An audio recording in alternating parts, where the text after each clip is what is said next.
want to put you in that space. Kind of a space of meditation, of visioning.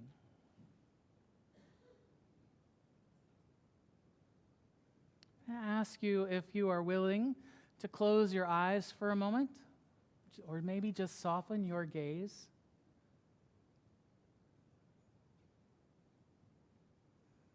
Imagine a warm spring day.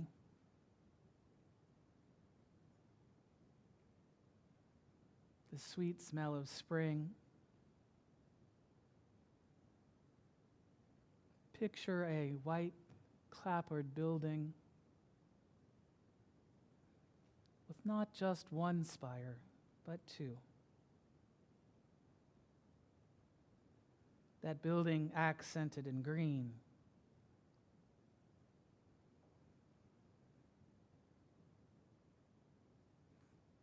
If you follow horse racing, you might envision Churchill Downs.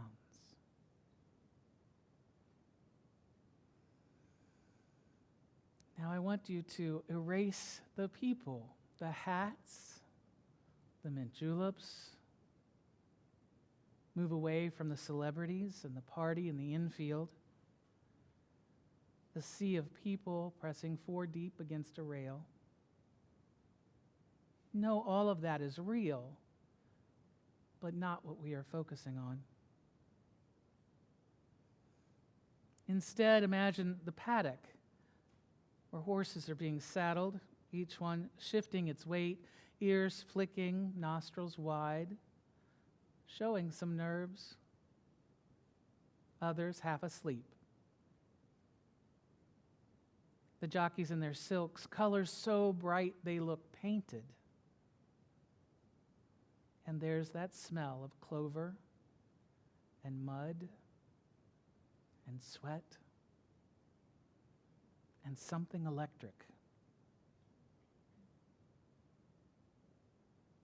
And then you hear it, the call to the post, and the horses come out onto the track one by one, and the crowd, which has been roaring for hours, does something remarkable and begins to quiet into this space, not because anyone asked it to, not because anything has happened, but because something is about to.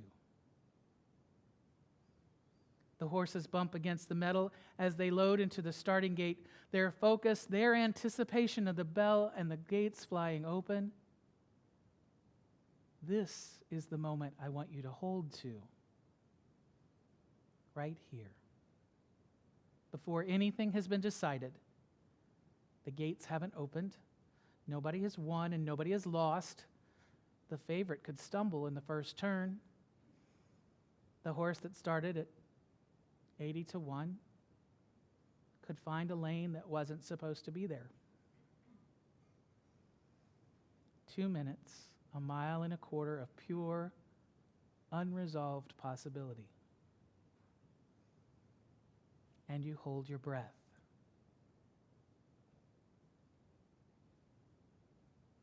Now open your eyes, holding that image, and breathe.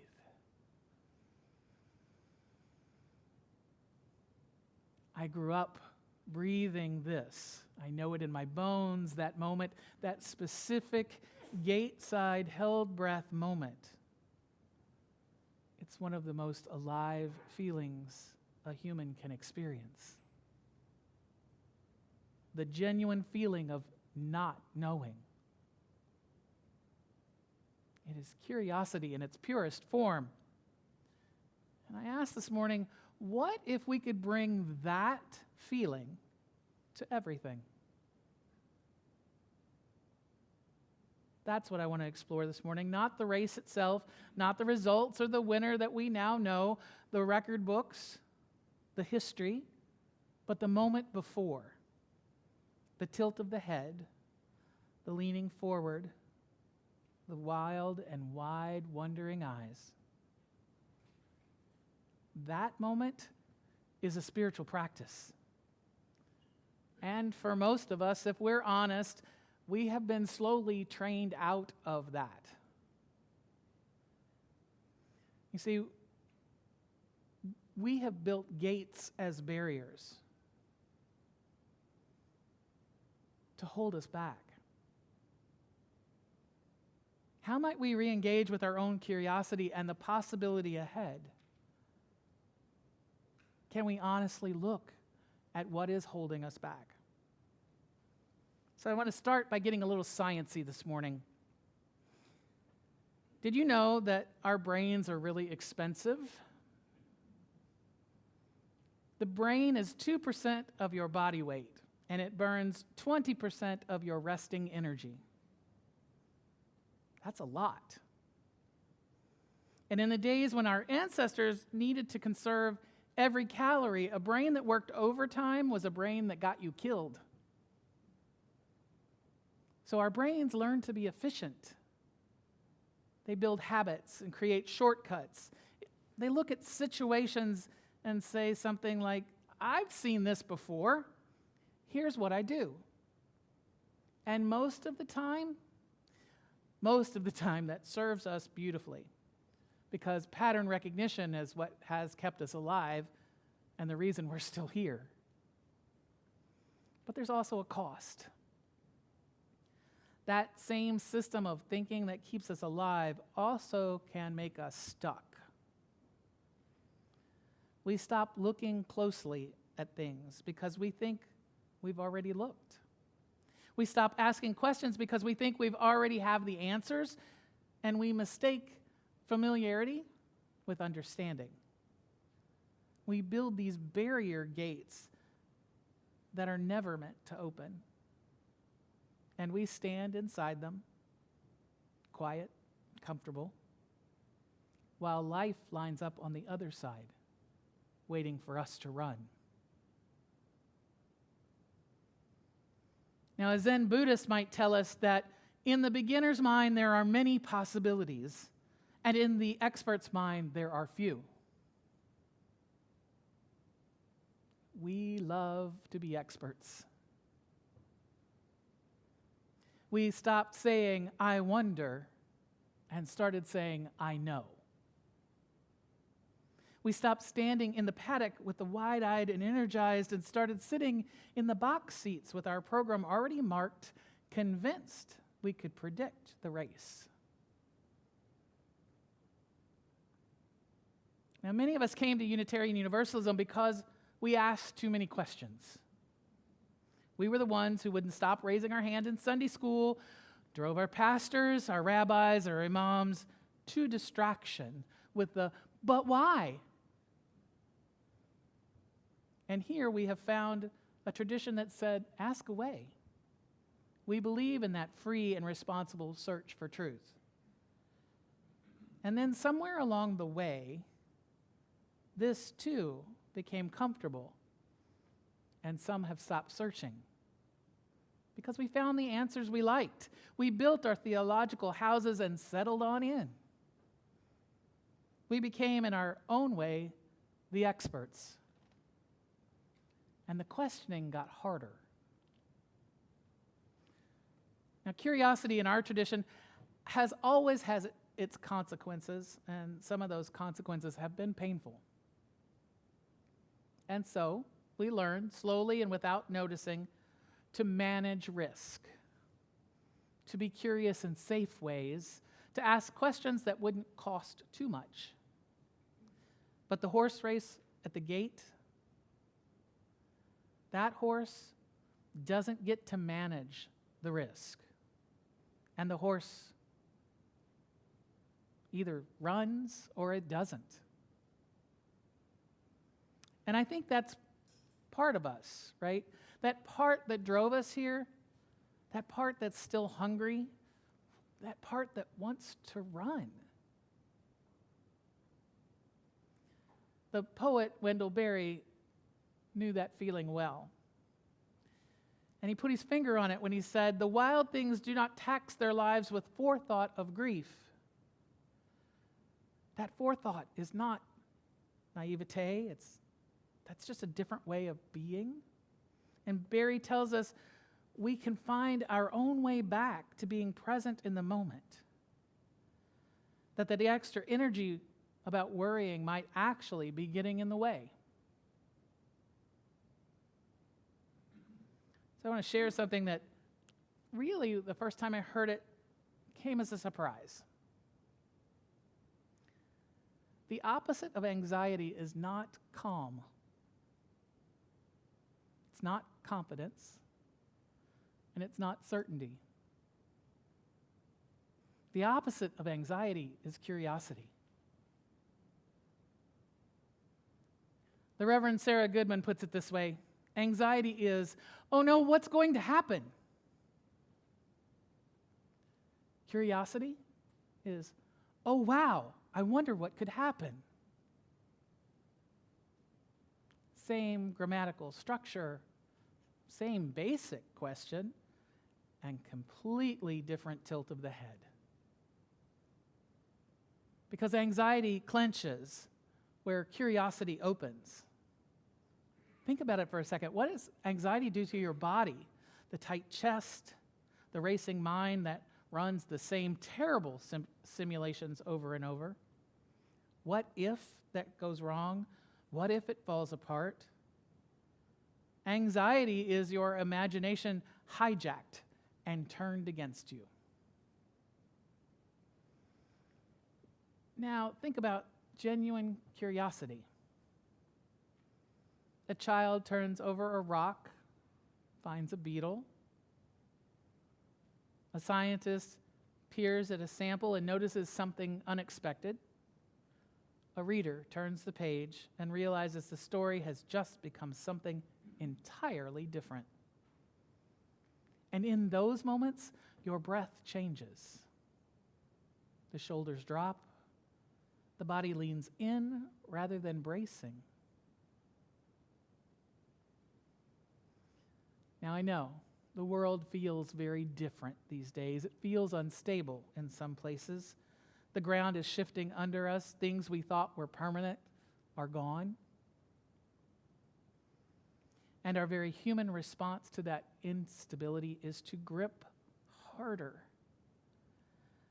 to build higher gates, to stand further back from them. But the gripping doesn't steady the ground.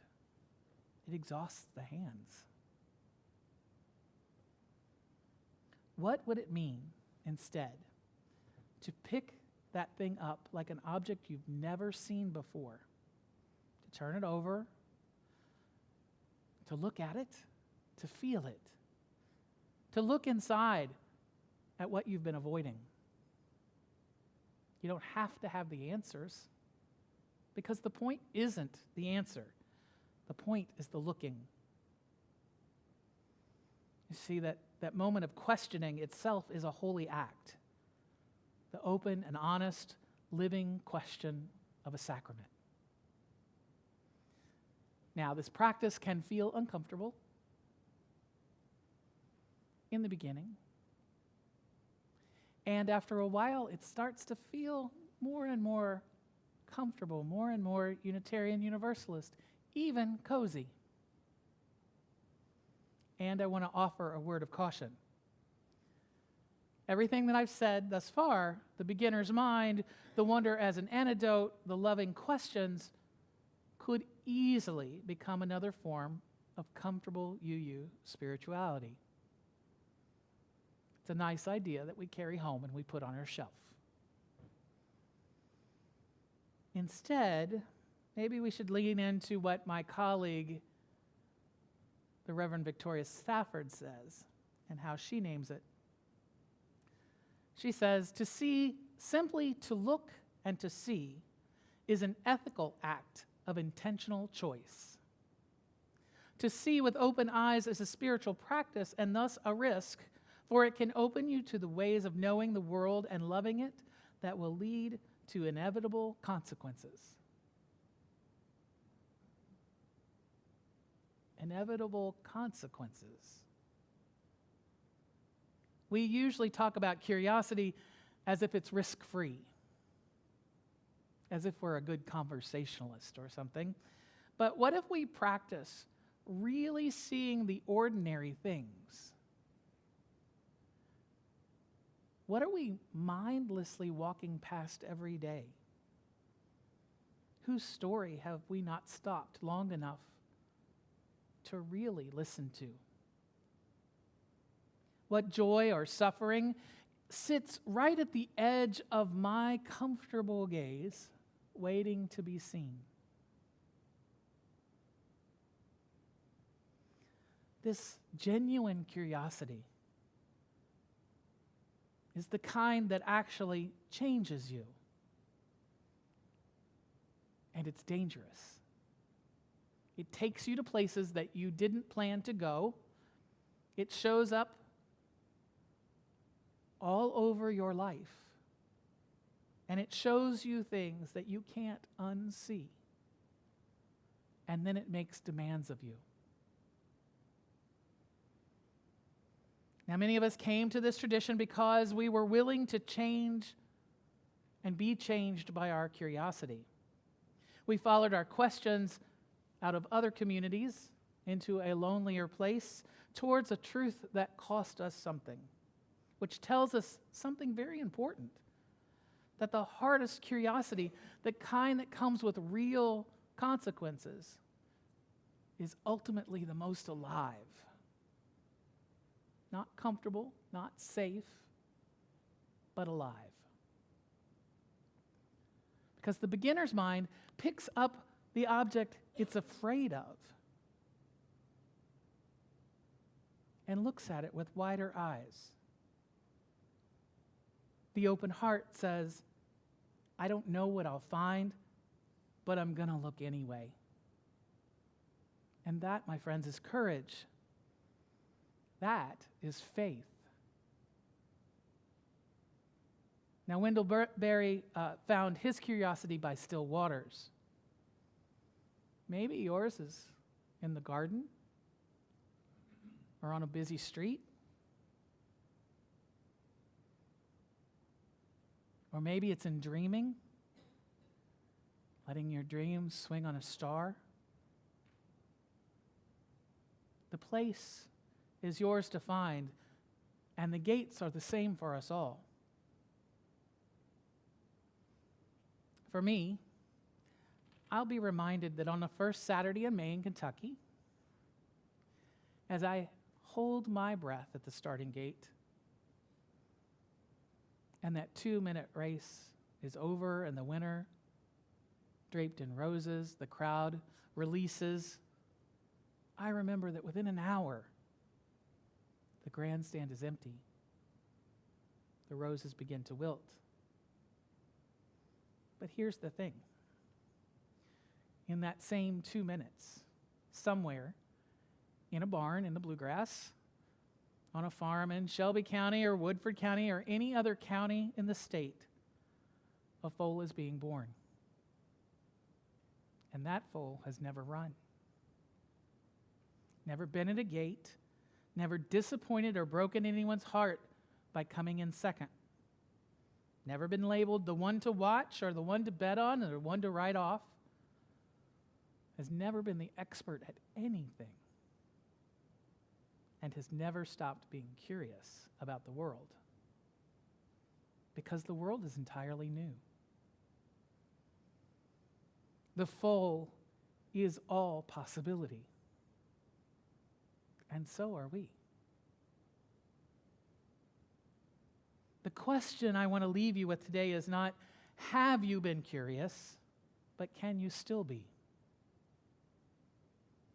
After all the answers you've accumulated, after all the certainties you've gathered, after the losses that closed you a little, the betrayals that made you careful, the years that quietly replaced wonder with habit, can you find your way back to the gate? Can you be a UU seeker? Not where we have found, but where we've not stopped looking. Not stopped learning. Imperfectly, stubbornly, gratefully. Where we love the questions themselves. We light this flame each week in rooms just like this one all over the world for people who are willing to ask what they were previously told not to see what they were told not to see, and to love what the world told them was not worth loving. That flame, though representative of our faith, is not the answer, but an invitation. The gates are open. Will you run?